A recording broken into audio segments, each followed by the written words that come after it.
Hi guys, welcome to Btube. Yesterday I caught up with some of the UK's most prolific entrepreneurs. They told me how they turned their passion into their business, and we've got some top tips how you can do the same.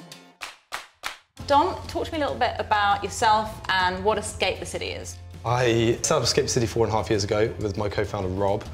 We were bored and frustrated and unfulfilled in our corporate jobs. My background originally was radio production. I found that after a few years of working on other people's dreams and desires and helping them build their careers, I started to think, am I really fulfilling all of me? Is this 100% what I want to put out there and give to the world? And I found there was a little something lacking. And we also all wanted to start up our own business. So maybe that's our idea. We can go and help other people escape. And it wasn't really a business at first, it was just a project.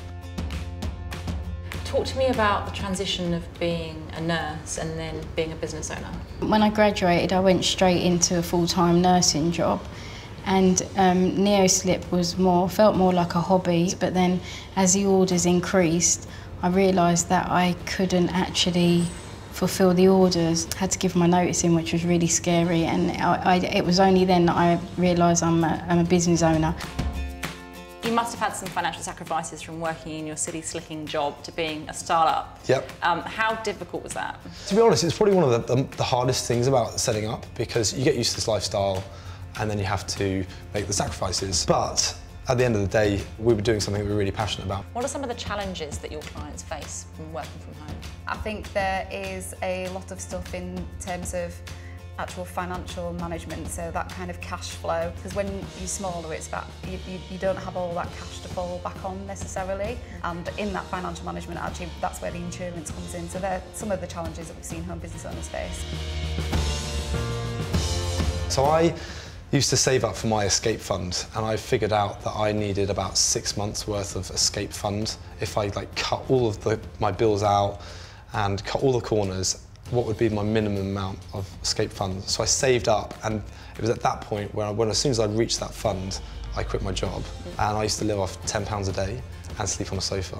This is for 12 months. You've got to think about what support do I need to enable me to save as much money as I can by doing as much as I can for my business myself. And I think actually to get started, I actually think it's really important to do as much as you can yourself. I do my own taxes, for example, so that when I do get an accountant and he starts talking to me about legal gobbledygook, I know what he's talking about. But for me, I want to know every facet of what it takes to make this business work. I've heard people call this the EastEnders test.